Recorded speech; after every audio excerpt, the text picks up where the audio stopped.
Und jetzt Nano. Heute mit Alexandra Kröber. Schönen guten Abend, herzlich willkommen. In Bayern und auch in Wien herrschte in den letzten Tagen ziemlich dicke Luft. Feinstaubalarm. Schuld ist die sogenannte Inversionswetterlage. Unten ist es kalt und oben drüber liegt warme, leichtere Luft, die wie ein Deckel wirkt. Heißt, Austausch nicht möglich, der Feinstaub kann nicht entweichen. Fahrverbote für Pkw gibt es dennoch nicht. Wir husten uns so durch. Dicke Luft, eines unserer Themen. Zu viel Feinstaub, wie man Kaminöfen sauber kriegt. Immer mehr Weichmacher machen sie uns dick. Und Geld für alle. Wer profitiert von einem Grundeinkommen? Beim Feinstaub gilt EU-weit folgende Regel. Die Luft darf an maximal 35 Tagen im Jahr schlechter als der zulässige Tagesmittelwert von 50 Mikrogramm pro Kubikmeter sein. Heute hat das Umweltbundesamt Zahlen herausgegeben. Und ein Blick aufs letzte Jahr zeigt, nur eine Messstation in Deutschland lag öfter über diesem Grenzwert, nämlich die in Stuttgart am Neckartor. Löblich, oder? Schauen wir aber mal genauer hin. Die Gesamtbelastung hat nämlich zugenommen und die ist für die Weltgesundheitsorganisation entscheidend. Ihr Grenzwert ist ein Jahresmittelwert von 20 Mikrogramm Feinstaub pro Kubikmeter. Und siehe da, fast ein Viertel der Messstationen in Deutschland waren ordentlich drüber. Verkehr ist dabei eine Feinstaubquelle, aber es gibt noch einen anderen Missetäter. Wenn Bernd Vollmer auf das Dach der Schornsteinfegerschule in Dülmen steigt, denkt er an die rund 11 Millionen Kaminöfen in Deutschland und daran, dass sie mehr Feinstaub produzieren als der private Straßenverkehr. Es ist einfach so, dass es verschiedene Faktoren dazu gibt. Die haben einen großen Anteil an dieser Feinstaubproblematik. Das sind zum einen die Brennstoffqualität. Das zweite ist natürlich dementsprechend die Kaminöfen von der Qualität her. Und das dritte ist ganz klar auch der Betreiber, der einen sehr, sehr entscheidenden Beitrag dazu leisten kann, um diese Feinstäube zu senken. Die Schornsteinfeger messen regelmäßig den Schadstoffausstoß von Kaminöfen. Der kann sich schnell verzehnfachen, wenn man falsch heizt, zum Beispiel mit nassem Holz. Ob es trocken genug ist, lässt sich einfach herausfinden. Oben auf der Scheitseite, Stirnseite, setze ich ein bisschen Spüli drauf, verreibe das so ein bisschen und puste von der anderen Seite durch die kapillaren Öffnungen.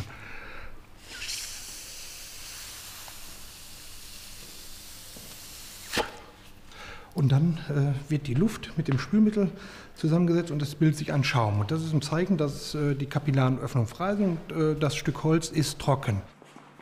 Auch das richtige Anheizen entscheidet über die Sauberkeit der Verbrennung. Das Holz am besten schichtweise stapeln. Der Anzünder kommt oben drauf, nicht unten drunter. Das Feuer soll von oben nach unten brennen.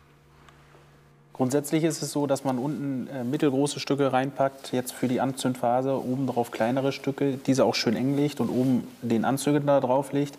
Zeitung grundsätzlich wegen der Druckerschwärze gar nicht verbrennen, ist kein Brennstoff, hat nichts im Ofen zu suchen, muss man deutlich so sagen. Holz an sich brennt gar nicht. Es sind die Holzgase, die als dunkler Qualm aufsteigen und sich bei ausreichender Temperatur und genug Sauerstoff entzünden. Diese Rauchgase sollten möglichst vollständig verbrennen. Dafür braucht das Feuer viel Sauerstoff. Bei älteren Öfen strömt die Luft hauptsächlich von unten in den Brennraum. Weiter oben kommt oft zu wenig Sauerstoff an. Die Folge: unvollständige Verbrennung, viel Feinstaub und schädliche Gase. Zudem geht Energie verloren, weil das Rauchgas unverbrannt und damit ungenutzt aus dem Schornstein strömt. Vor allem bei älteren Öfen messen die Schornsteinfeger hohe Schadstoffwerte.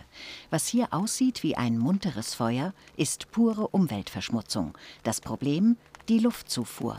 Selbst wenn ich alle Regelungen zumache, kriege ich den Ofen so nicht mehr eingefangen, weil ich es einfach nicht einstellen kann, dass ich ihm jetzt die Luft so stark wegnehmen kann, dass er sich da wieder erholen würde. Man sieht, diese Walze ist immer noch da und ich habe zu viel Abgas. Zu wenig Sauerstoff, das führt dazu, dass der Kohlenmonoxidgehalt sehr, sehr hoch geht, bis ins Unendliche, fast nicht mehr messbar für uns. Ich habe jetzt alle Luftklappen zugemacht, er brennt immer noch in gleicher Form weiter. Das ist bei einem alten Ofen nicht mehr einzuholen. Deshalb haben moderne Öfen eine bessere Luftführung. Neben der Primärluft strömt Sekundärluft von oben in den Brennraum. Eine dritte Sauerstoffzufuhr soll die Rauchgase möglichst vollständig verbrennen.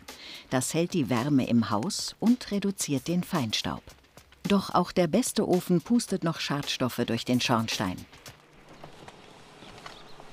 Deshalb haben Ingenieure der Technischen Hochschule Aachen einen Filter entwickelt. Er sitzt auf dem Schornstein und zieht den Rauch über ein Gebläse durch Filtermatten. Die bestehen aus Glaswolle und sind temperatur- und feuchtigkeitsunempfindlich. 3 Monate steckte der Filter im Schornstein. Unter dem Mikroskop zeigt sich ein Gemisch aus Teer, Harzen und Ruß jeder Partikelgröße. Der Filter ist ein Pilotprojekt. Noch gibt es ihn nicht zu kaufen. Also mit so einem Tiefenfilter, der ist sehr effizient, da erreichen wir sicher über 90% und wenn das Ganze dicht ist und vernünftig funktioniert, auch über 95, 99%. Also das ist fast ein Absolutfilter. Und hier sehen Sie dann natürlich, was vorher im Abgas war und was ohne Filter in die Umwelt gehen würde. Die Ingenieure wissen aber auch, dass ihr Filter nicht gegen alles hilft, besonders wenn das Problem vor dem Kaminofen sitzt. Ich komme aus einer ländlichen Gegend und habe dann in früher Jugend schon erlebt, was dort alles verbrannt wird. Und sie verbrennen Gummistiefel, sie verbrennen Kunststoff oder Tetrapack. Es entstehen polyaromatische Kohlenwasserstoffe, Dioxine, Furane, andere organische Schadstoffe, Säuren, Stickoxide, das komplette Potpourri, bis hin zu Schwermetallen, wenn dann metallische Bestandteile im Brennstoff drin waren. Auch deshalb klären die Schornsteinfeger darüber auf, wie man richtig heizt. Um die Emissionen weiter zu senken, werden veraltete Öfen nach und nach aus dem Verkehr gezogen. Die größte Verantwortung für saubere Luft hat trotzdem der das Feuer anzündet. Tja, so ist das eben als Kulturwesen. Gerade unsere Komfortzonen bringen oft die größte Verantwortung mit sich. Und in der stehen Sie, wenn Sie einen alten Ofen zu Hause haben. Der muss nämlich per Gesetz bis spätestens Ende 2017 raus aus der Kaminecke oder zumindest nachgerüstet werden. Bei dieser schlechten Luft, die wir hier täglich einatmen, hilft doch eigentlich nur die Flucht nach vorne. Oder noch besser, aufs Weite. Meer zum Beispiel. Bei einer Kreuzfahrt seine Lungen mit guter, frischer Seeluft füllen. Pustekuchen. Bis auf wenige Ausnahmen ist die Schifffahrt nämlich eines der schmutzigsten Gewerbe der Welt. Auf den ersten Blick unterscheidet sich die MS Helgoland nicht von anderen Fährschiffen ihrer Klasse.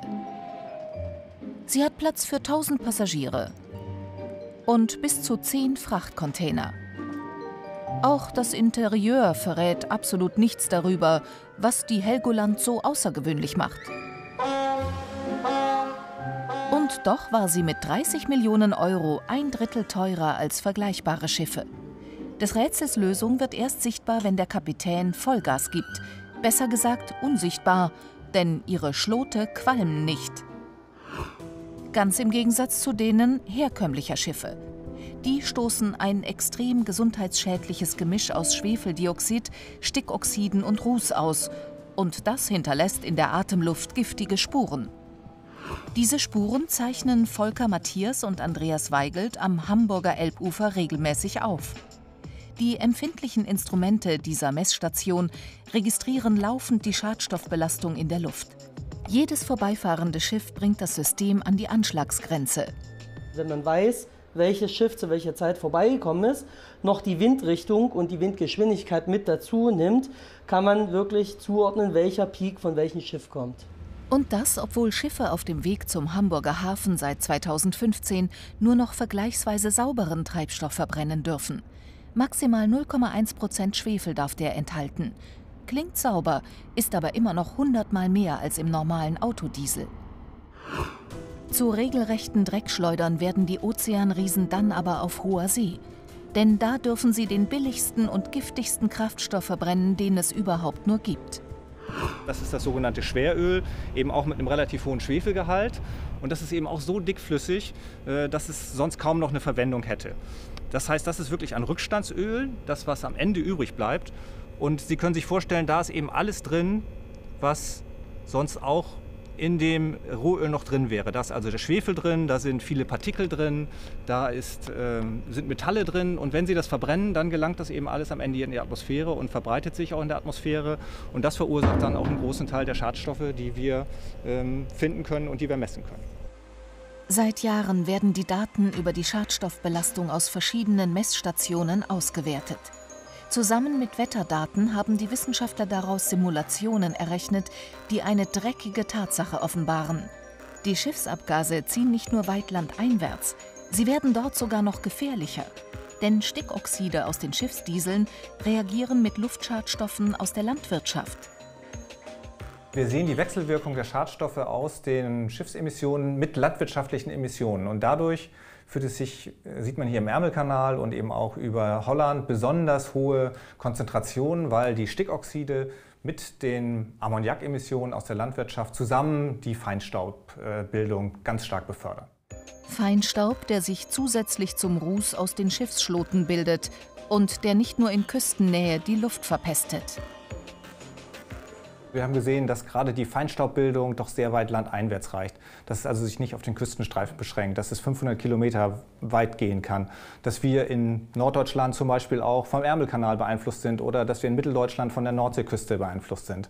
Und das hängt ganz stark an den Stickoxidemissionen aus der Schifffahrt.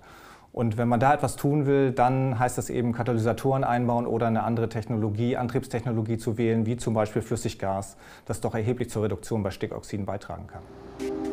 Und genau das ist das saubere, aber teure Geheimnis der MS Helgoland. Als erster deutscher Seeschiffneubau überhaupt wird sie mit Flüssiggas angetrieben, dem sogenannten LNG. Das durch Kühlung auf -164 Grad Celsius verflüssigte Erdgas wird vor der Verbrennung langsam erwärmt und dann direkt in die Antriebsmotoren eingespritzt. Im Vergleich zu herkömmlichen Kraftstoffen reduziert der LNG-Antrieb den Stickoxidausstoß um rund 80%. Die Feinstaubemissionen sinken praktisch auf Null. Schwarze Abgasfahne, ade. Ja, das freut man sich, dass man selber jetzt sauber zur See fährt. Bis vor kurzem ist man ja selber noch so gefahren, aber ich denke mal, die Zukunft wird zeigen, dass LNG oder Brennstoffzelle oder ähnliche Sachen sich durchsetzen werden. Einmal pro Woche muss die Fähre Treibstoff bunkern. Und dabei zeigt sich ein weiteres Hemmnis für den Umstieg auf LNG. Die vergleichsweise kleine Menge Tiefkühlgas für die Helgoland lässt sich noch per Tankwagen liefern.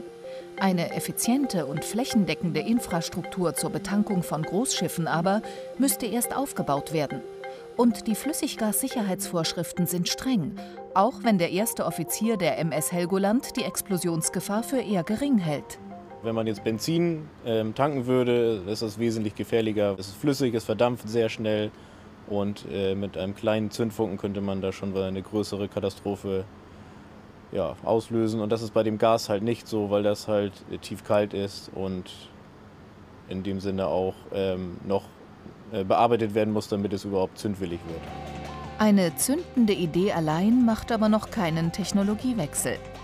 Hohe Kosten für den Umbau herkömmlicher Schiffe und die noch fehlende Infrastruktur für das Flüssiggas an Land werden den Fortschritt bremsen.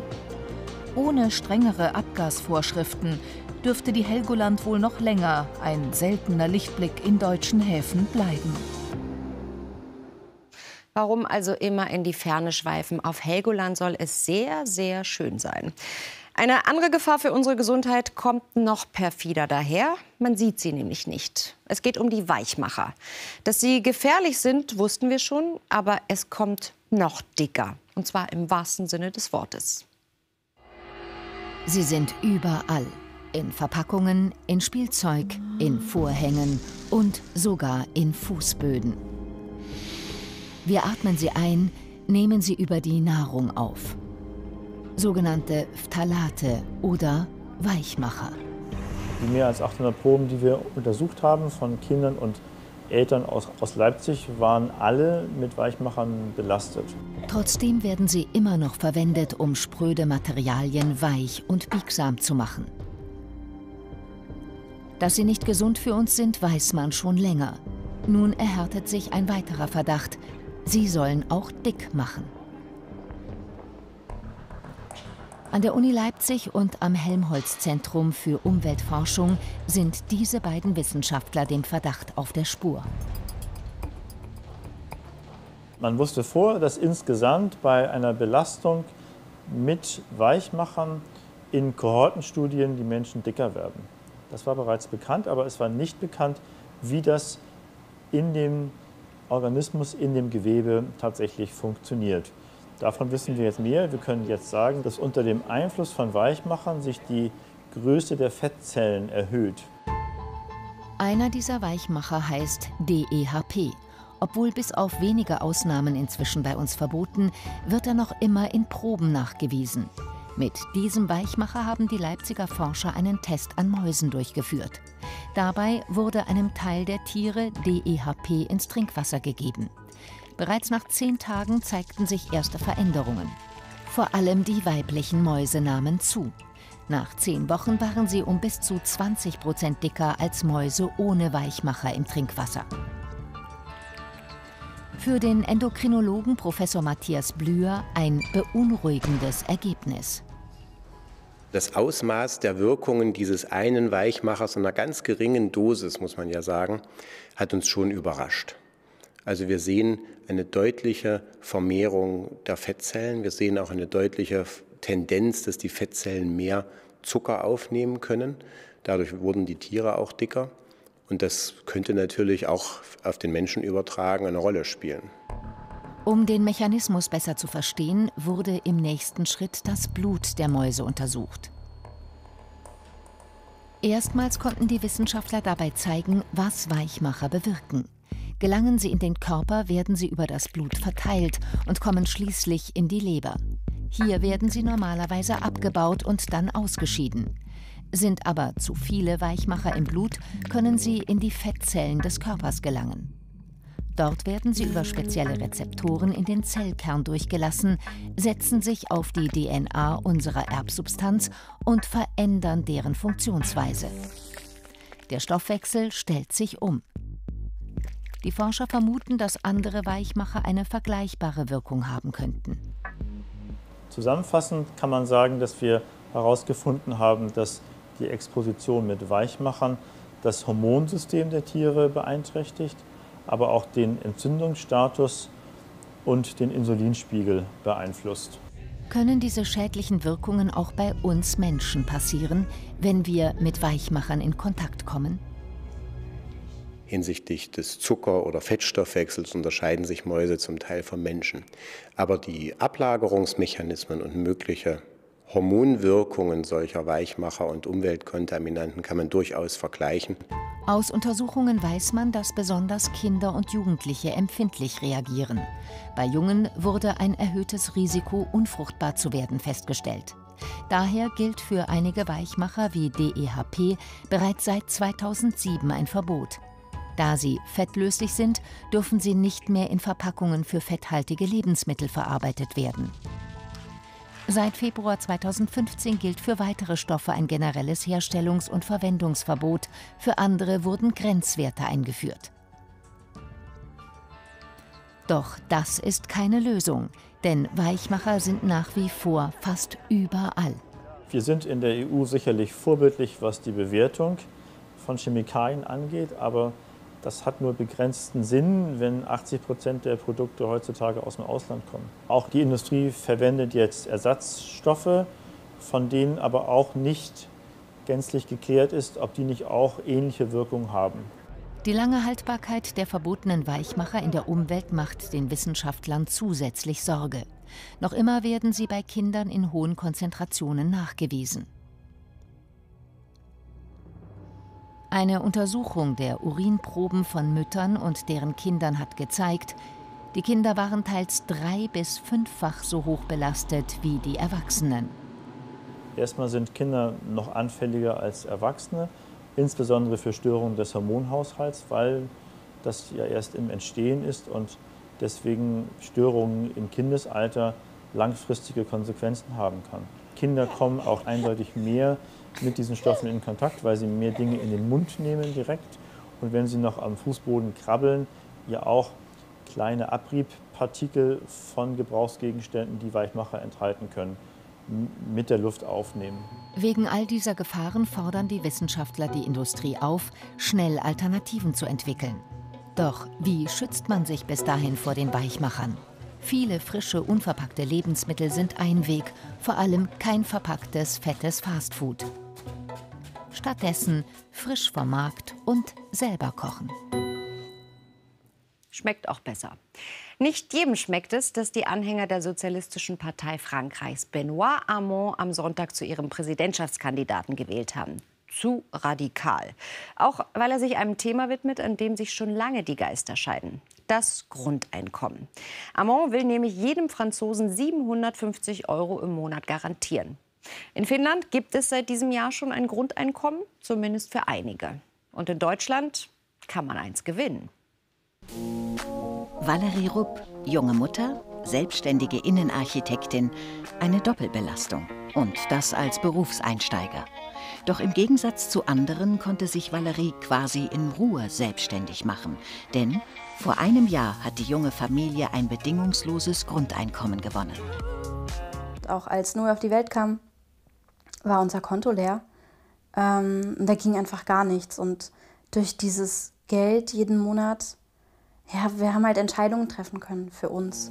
Entscheidungen treffen. Mit 1.000 € extra im Monat fällt das natürlich leichter. Eine finanzielle Sicherheit als Freelancer, also in einem eher unsicheren Arbeitsalltag. Möglich macht das Crowdfunding-Projekt Mein Grundeinkommen in Berlin. Der Verein finanziert sich und das Grundeinkommen über Spenden. Und das ziemlich erfolgreich. Immer wenn 12.000 € gespendet wurden, wird ein neuer Gewinner ausgelost. 74 gibt es bereits. Die Erfahrung zeigt, die Sicherheit des Grundeinkommens macht die Gewinner freier. Ich glaube, wenn man die Gewissheit hat, dass man monatelang sich um seine Existenz keine Sorgen machen muss, dann nimmt das eben gewisse Ängste und Sorgen und es schafft einen neuen Entscheidungsspielraum und eben eine neue Freiheit. Auch Valerie konnte freier leben. Schon seit 10 Monaten bekommt die Familie das Grundeinkommen. Umzug, Selbstständigkeit, in der Zeit hat sich viel verändert. Ich habe erst mal gemerkt, wie sehr ich eigentlich in dieser Situation von Ängsten auch dominiert war. Also was die Arbeit angeht, aber auch einfach diese Existenzängste so. Und dadurch, dass ich diese Rücksicherung hatte, war es ganz oft so, okay, es gibt da eine Basis, also du brauchst keine Angst haben. Und dadurch habe ich gemerkt, wie viel Angst ich hatte. Und das ist jetzt auch beim Arbeiten einfach, es geht, es funktioniert, es ist irgendwie immer eine Lösung da. Der Gedanke des bedingungslosen Grundeinkommens ist nicht neu. Im Sommer 2016 stimmte die Schweiz als weltweit erstes Land per Volksentscheid über die Einführung ab. Aber knapp 80% waren dagegen. Finnland geht einen Schritt weiter. Seit Januar bekommen 2000 Arbeitslose 560 € pro Monat. Das entspricht dem bisherigen Arbeitslosengeld. Der Unterschied? Jetzt dürfen sich die Menschen etwas dazu verdienen. Die Hoffnung der Regierung, mehr Arbeitsmotivation und eine sinkende Arbeitslosenquote. Auch Deutschland diskutiert seit Jahren über Sinn und Unsinn eines Grundeinkommens. Können wir uns das überhaupt leisten? Kritiker meinen, nein. Ein Grundeinkommen von 1.000 € würde Deutschland fast 1 Billion € kosten. Aber bereits jetzt gibt Deutschland fast genauso viel für Sozialleistungen aus. Die würden beim Grundeinkommen restlos gestrichen. Und es wäre ungerecht. Jeder würde etwas bekommen, das Grundeinkommen. Das heißt aber nicht, dass am Ende jeder mit den gleichen ökonomischen, sozialen und kulturellen Ressourcen nach Hause geht. Das ökonomische, kulturelle und soziale Kapital wird wahrscheinlich danach weiterhin ungleich verteilt sein. Vielleicht wird es sogar noch ungleicher verteilt sein. Ein weiteres Argument der Kritiker: Menschen werden faul, arbeiten nicht mehr. Dazu hat Arbeitspsychologe Max Neufeind ebenfalls eine klare Haltung. Wir Menschen werden unglücklich, wenn wir nicht arbeiten. Was daran liegt, dass Arbeit ist ja mehr als nur Geld verdienen, sondern es geht darum, sich eingebunden fühlen, Gefühle von Autonomie, von Zugehörigkeit, von Kompetenz. Das sind menschliche Basisbedürfnisse, die in der Arbeit befriedigt werden. Auch die Berliner bestätigen, 1.000 € Grundeinkommen machen eher frei als faul. Ihre Gewinner arbeiten mehr als zuvor, engagieren sich. Es ist so, dass die Leute mehr arbeiten in der Tendenz, dass sie ihre Lohnarbeit nicht zurückstellen, sondern nebenher noch persönlichen Träumen nachgehen, Fortbildungen machen, Weiterbildungen machen, kreativ tätig werden. Dann gibt es noch Einzelbeispiele, wo sich bei Leuten die Gesundheit deutlich verbessert. Bessere Gesundheit durch ein bedingungsloses Grundeinkommen? Kann das sein? Ein Experiment aus Kanada scheint das zu bestätigen. Es ist 1974. Im ländlichen Dauphin in der Provinz Manitoba fällt der Startschuss für das MinCam-Experiment. 1000 Familien bekommen das MinCam, also ein minimales Einkommen. Die Höhe variiert, je nach Familiengröße. Das Besondere? Jeder Dollar, der durch einen Job dazu verdient wird, reduziert das MinCam um 50 Cent. Beispiel: Eine Familie bekommt ein MinCam von $1000. Der Vater verdient $500 extra. Das MinCam sinkt auf $750. Der Familie bleiben $1250, wesentlich mehr als ohne Grundeinkommen. Besonders für Rentner, Arbeiter im Niedriglohnsektor und Alleinstehende bedeutete das MinCam ein höheres Einkommen und letztlich eine sichere Basis für schlechte Zeiten. Dauphin wurde bekannt als die Stadt ohne Armut. 1979 dann das jähe Ende. Die Wirtschaft schwächelt, die Ölkrise bedroht auch Kanada. Das Projekt wird eingestellt. Forscher bitten um einen neuen Etat, um zumindest die Ergebnisse auszuwerten. Keine Chance. Die Folge? 2000 Kartons voller Akten verschwinden in einem Archiv. Mehr als 30 Jahre später hat die Soziologin Evelyn Forget die Daten ausgewertet und erzählt uns über Skype von den Ergebnissen. Eines unserer Ergebnisse war, dass zur Zeit des Experiments mehr Schüler ihren Schulabschluss gemacht haben. Außerdem gingen Krankenhausaufenthalte zurück. Das heißt, die Menschen waren einfach gesünder. Ich glaube, es hat die Menschen in ihren Entscheidungen freier gemacht. Manche hatten die Freiheit, eine Weiterbildung zu machen, um einen besseren Job zu bekommen. Andere gründeten ein Unternehmen, was sie sonst auch nicht getan hätten. Die Ergebnisse aus Kanada zeigen, die Menschen gingen Risiken ein, die sie sonst nicht gewagt hätten. Alles, weil ihre Existenz durch das Grundeinkommen gedeckt war. So auch bei Valerie. Sie ist das Risiko Selbstständigkeit eingegangen und hat bereits die ersten Aufträge erfolgreich abgeschlossen. Sie ist optimistisch, dass sie ihre Familie mit ihrer Arbeit versorgen kann, auch ohne Grundeinkommen. Dennoch, das begrenzte Grundeinkommen war für ihre Familie wichtig. Und vielleicht ist genau das die Lösung. Ein Grundeinkommen auf begrenzte Zeit. Einfach mal probieren, also? Wenn Sie noch nicht so richtig wissen, was Sie von der Idee halten sollen, wir haben auf nano.de mal Pro und Contra beleuchtet. Israelische Forscher haben diese Krabbe hier gefilmt. Sie hat alles, was sie braucht. Eine Anemone. Naja, fast, denn sie hätte gerne zwei, in jeder Zange eine. Denn damit kann sie besser ihre Nahrung aufnehmen und Feinde in Angst und Schrecken versetzen. Also macht sie einfach aus 1 2. 2 Cheerleader Pom-Pom. Und deshalb heißt sie auch Pom-Pom-Krabbe. Ja, so schnell kann es gehen und so schnell ist auch eine Nano-Sendung wieder vorbei. Wir sehen uns aber morgen schon wieder. Bis dahin. Tschüss.